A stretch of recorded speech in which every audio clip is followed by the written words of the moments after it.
Fourth कल हमने दो बैलों की कथा कंप्लीट किया है। क्वेश्चन आंसर और बुक एक्सरसाइज आपने आई होप कर लिया होगा। आज हम पढ़ेंगे पाठ 3 देश प्रेम। देश प्रेम के बारे में आज पाठ 3 में पढ़ेंगे। अनेक महापुरुषों ने देश के लिए अपने प्राणों का बलिदान दिया है। कई ऐसे महापुरुष हुए जिन्होंने आज़ादी के लिए अपने प्राणों का बलिदान दिया। तो यहाँ पर कुछ चित्र दिए हुए हैं, उनको पहचान कर उनके नाम लिखने हैं। ये पिक्चर है भगत सिंह की, ये महात्मा गांधी, ये है चंद्रशेखर आज़ाद और ये पिक्चर जो है बाल गंगाधर तिलक। अब हम देश प्रेम के लिए ये चैप्टर रीड करेंगे। जापान एक छोटा सा देश है। एशिया में एक देश है जापान, किंतु उन्नति और खुशहाली में बड़े बड़े देश भी इससे कोसों दूर हैं। ये एक विकसित देश है जापान। इसे एशिया महाद्वीप की शान कहे तो इससे कोई बड़ी बात नहीं होगी। जापान को उगते हुए सूर्य का देश भी कहा जाता है। क्यों कहते हैं? क्योंकि जो सूरज की पहली किरणें वो जापान को ही छूती हैं, स्पर्श करती है, मतलब छूना। सुबह के सूर्य की प्रथम किरणें जापान को ही स्पर्श करती है। यहाँ के लोग ईमानदार और मेहनती हैं। इनके रोम रोम में देशभक्ति भरी हुई है। यहाँ के लोग कैसे हैं? ईमानदार हैं और मेहनती, और ये इनमें देश प्रेम की भावना भरी हुई है। ये दयालु और सहनशील हैं, पर ये अपने देश का अपमान नहीं सह सकते। यहाँ के अधिकांश लोग बौद्ध धर्म के अनुयायी हैं, मतलब बौद्ध धर्म को ये लोग मानते हैं। किसी विदेशी ने एक जापानी व्यक्ति के देश प्रेम की परीक्षा इस प्रकार ली। वहाँ पर कोई एक विदेशी आया तो उन्होंने देखा कि जापानी व्यक्ति से बात करी और उन्होंने देश प्रेम की परीक्षा ली। विदेशी: आप किस धर्म को मानते हैं? तो जापानी ने बोला बौद्ध धर्म को। विदेशी ने फिर पूछा बौद्ध धर्म के संस्थापक कौन थे? तो जापानी ने बोला महात्मा बुद्ध।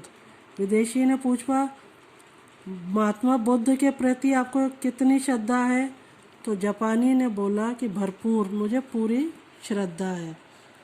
तभी विदेशी ने कहा यदि महात्मा बुद्ध आपके देश पर आक्रमण कर दे तो आप क्या करेंगे? तो जापानी ने कहा जो भी हमारे देश पर आक्रमण करेगा हम उसे जीवित नहीं छोड़ेंगे।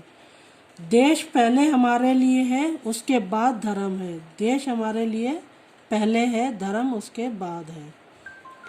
विदेशी व्यक्ति ऐसा उत्तर सुनकर भौचक्का रह गया, मतलब आश्चर्यचकित रह गया। जापानियों के देश प्रेम को देखकर उसने दांतों तले उंगली दबा ली। जापान में क्या होता है? जापान में भूकंप आते रहते हैं, इसलिए वहाँ ज़्यादातर घर लकड़ी और कार्डबोर्ड के बनाए जाते हैं।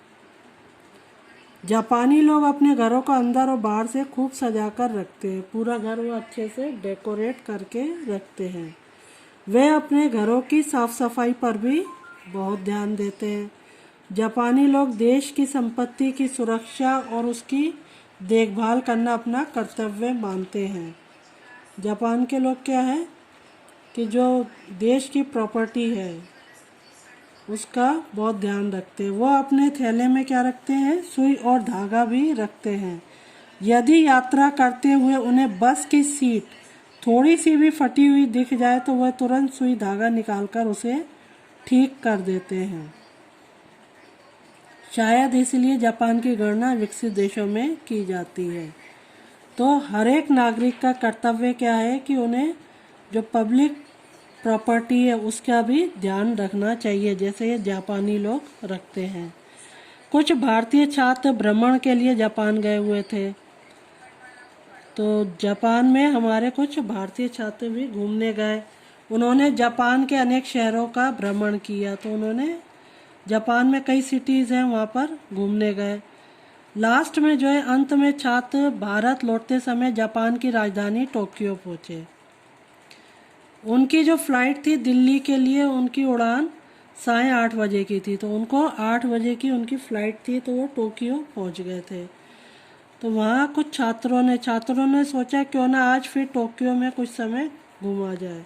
उनके पास टाइम था, तो उन्होंने जापान की राजधानी टोक्यो में कुछ देर और घूमने के लिए सोचा। गाइड ने उन्हें बताया कि आजकल टोक्यो में एक पुस्तक मेला चल रहा है।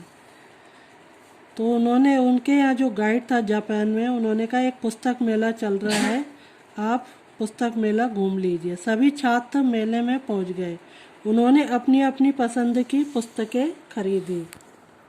एक छात्र को एक पुस्तक पसंद आ गई। उनमें से एक छात्र को किताब पसंद आ गई जो कुछ पुरानी सी लग रही थी। उसने सोचा कि इस पुस्तक को खरीदने में कुछ छूट मिल जाएगी। तो उसने उससे पूछा कि ये किताब मुझे दे सकते हो क्या। वह पुस्तक लेकर पुस्तक विक्रेता के पास गया। शॉपकीपर के पास वो लड़का गया।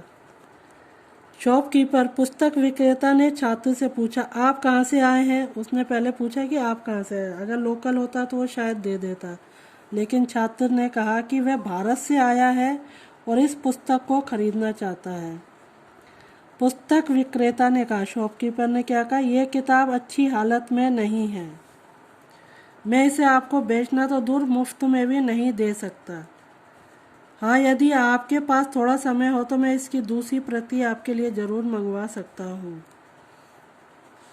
तो उस स्टूडेंट ने क्या सोचा, शायद पुस्तक विक्रेता ज़्यादा पैसा लेना चाहता है, तो उसने पुस्तक लेने में अनिच्छा प्रकट की। तो उसने कहा कि अगर ये दूसरी लाएगा, न्यू देगा, तो फिर उसके पैसे ज़्यादा लेगा।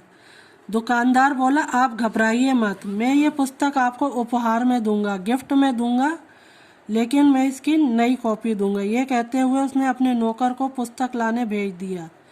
10 मिनट बाद नौकर नई पुस्तक लेकर आ गया। तो उसका जो नौकर था वो थोड़ी देर बाद न्यू बुक ले आया। दुकानदार ने अच्छी तरह से जांच परख कर पुस्तक छात्र को दे दी। तो उसने उसको ये बुक दे दी। छात्र ये सब देखकर आश्चर्यचकित था, मतलब वो हैरान हो गया। उसने दुकानदार से कहा, भाई तुम्हें ये पुस्तक मुझे उपहार में ही देनी थी, तो पहले वाली पुस्तक को क्यों नहीं दी। उसने पहली वाली क्यों नहीं बुक दे दी, वह भी तो अच्छी हालत में थी। इस पुस्तक को लाने के लिए इतना कष्ट और अपना इतना कीमती समय क्यों लगाया। दुकानदार ने कहा, भाई तुम विदेशी हो, मतलब तुम अपने देश जाओगे भारत। जब तुम अपने देश जाओगे तो लोग तुमसे पूछेंगे कि जापान से क्या लाए हो। फिर तुम उन्हें ये पुरानी पुस्तक दिखाते हो, उसे देखकर लोग सोचते हैं कि शायद जापान में ऐसी ही पुरानी पुस्तकें मिलती होंगी। तो तुम अपने देश जाके ये किताब दिखाते हो, तो वहाँ जाके सब ये समझते हैं कि वहाँ पर तो पुरानी किताबें मिलती हैं। आपके भारत में लोग मुझे नहीं जानते, पर मेरे देश को ज़रूर जानते हैं। मेरे थोड़े से लालच से मेरे देश की बदनामी हो, ये मैं कभी सहन नहीं कर सकता। तो दुकानदार ने अपना देश प्रेम दिखाया। इससे वो लड़का बहुत आश्चर्यचकित रह गया। तो बच्चों, कोई भी देश तुच्छ या महान नहीं होता, वहाँ रहने वाले लोग ही उसे तुच्छ या महान बनाते हैं। जब देशवासियों के मन में अपने देश के प्रति प्रेम भाव उत्पन्न हो जाता है, तो वह देश स्वर्ग के समान बन जाता है। Thank you.